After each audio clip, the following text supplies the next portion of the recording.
باللہ من الشیطان الرجیم بسم اللہ الرحمن الرحیم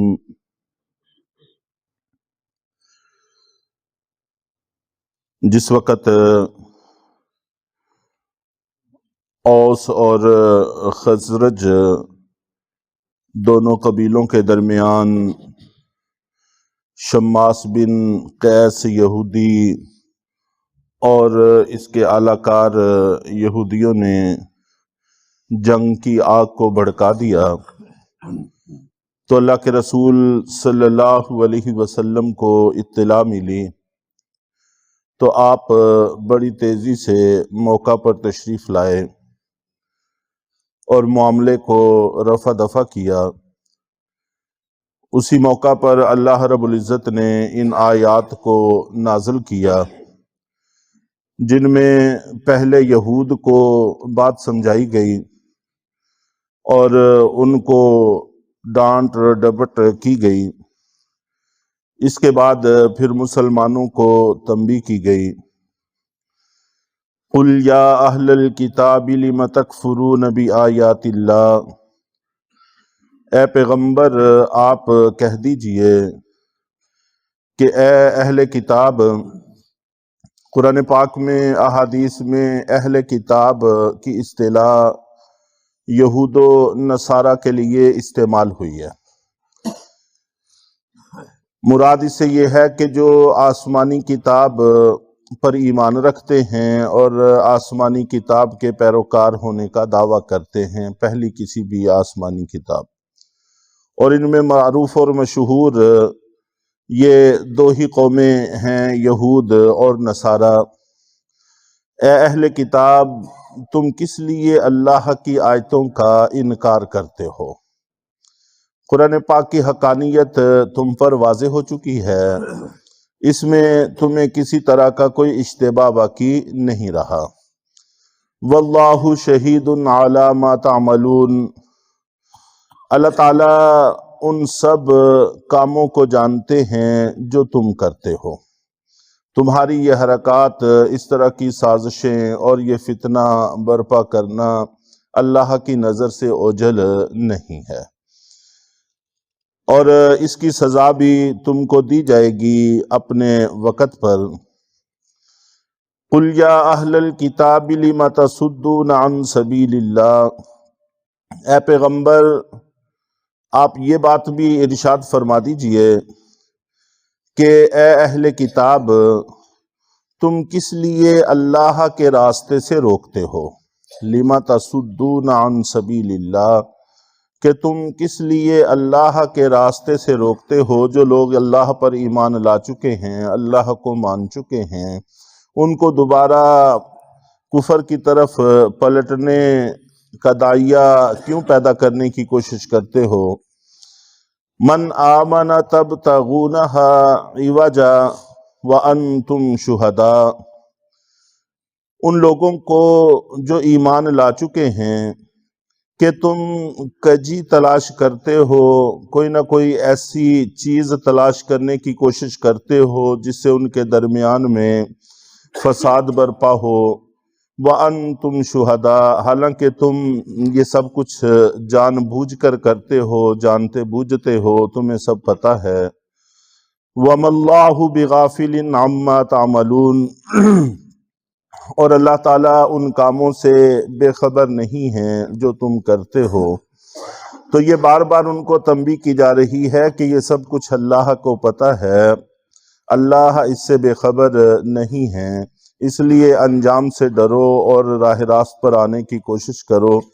چاہیے تو یہ تھا کہ تم خود ایمان لے آتے، تو تم خود بھی ایمان نہیں لا رہے، اور الٹا جو ایمان لا چکے ہیں ان کو راستے سے ہٹانے کی کوشش کرتے ہو۔ اس کے بعد پھر روئے سخن اہل ایمان کی طرف ہے۔ یا ایہا الذین آمنوا ان تطیعوا فریقا من الذین اوتوا الکتاب، اے ایمان والو اگر تم ان اہل کتاب میں سے ایک گروہ کی، ایک فرقے کی بات مانو گے، چاہے وہ یہود ہوں چاہے نصارہ ہوں، اگر ان میں سے کسی کی بھی بات مانو گے یردوکم بعد ایمانکم کافرین، کہ یہ تم کو تمہارے ایمان لانے کے بعد کفر کی طرف لٹا دیں گے۔ تو ان کی اطاعت میں یہی تاثیر ہے کہ جب بھی تم ان کے پیچھے لگو گے تو یہ تمہیں رفتہ رفتہ کفر کی طرف لے جائیں گے۔ اور یہ کفر کبھی تو اعتقادی ہوتا ہے کہ آدمی اعتقاد کے اعتبار سے ہی کفر کی طرف چلا جاتا ہے، خدا نخواستہ شریعت کی کسی بات کا انکار کر دیا تو کبھی کسی چیز کا انکار کر دیا، کبھی کسی حکم کا انکار کر دیا، یہ باتیں بھی ہمارے سامنے آتی رہتی ہیں۔ اور اگر اعتقادی طور پر تو اس نے کفر نہیں کیا، اس نے اپنے اعتقاد کو تو نہیں بدلا، لیکن عمل ایسے کرتا ہے جو کافروں کی طرح کے ہیں۔ تو عام طور پر جو شخص جس چیز کے زیادہ قریب ہوتا ہے، محاورات ہیں، اس کو وہی نام دے دیا جاتا ہے۔ چنانچہ ہم بھی اپنے محاورات میں کسی کو شیر کہتے ہیں، اس وجہ سے نہیں کہ وہ شیر کی طرح درندہ ہے، اس لیے کہتے ہیں کہ شیر کی ایک صفت اس کے اندر پائی جاتی ہے، اور وہ شجاعت ہے، بہادری ہے، نڈر ہونا ہے۔ اور کسی کو ہم بسا اوقات جانور یا گدھا یا اس قسم کے لفظ کہہ دیتے ہیں، تو اس لیے کہ اس کے اندر حماقت پائی جاتی ہے، نہ سمجھی پائی جاتی ہے۔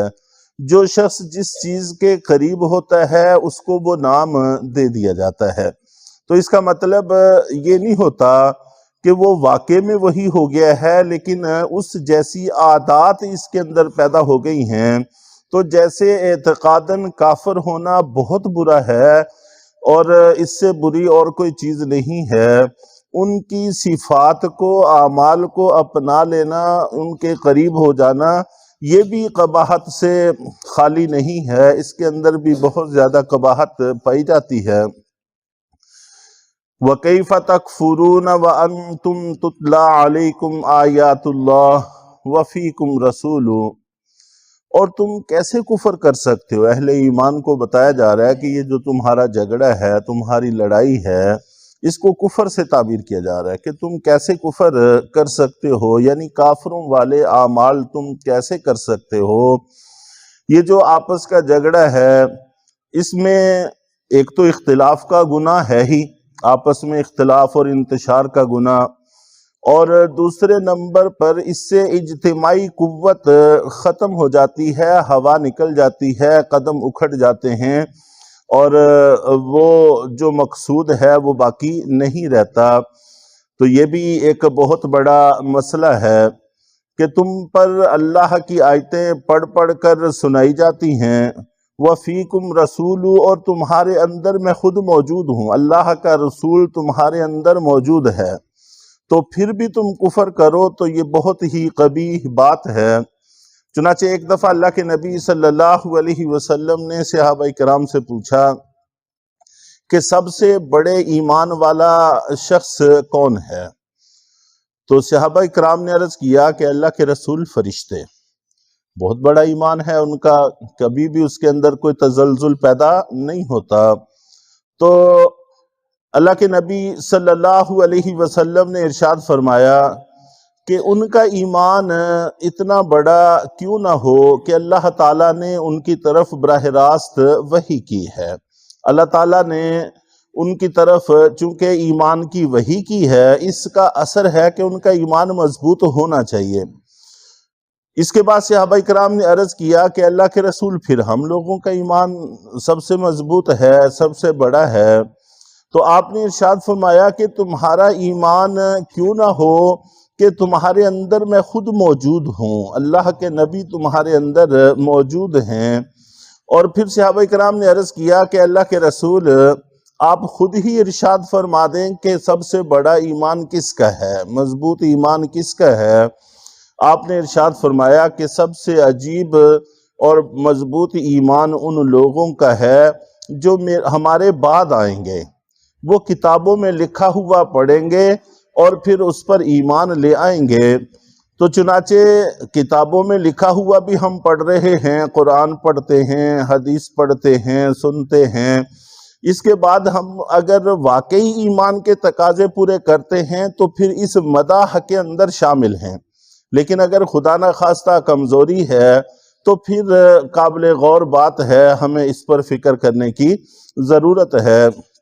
وَمَن يَعْتَصِم بِاللَّهِ فَقَدْ هُدِيَ إِلَىٰ صِرَاطٍ مُسْتَقِيمٍ، اور جس شخص نے اللہ کے سہارے کو تھام لیا مضبوطی سے، سو تحقیق اس کو صراط مستقیم کی ہدایت دے دی گئی، اور جس کو صراط مستقیم کی ہدایت مل گئی تو ساری فلاح اور صلاح اس کو حاصل ہو گئی۔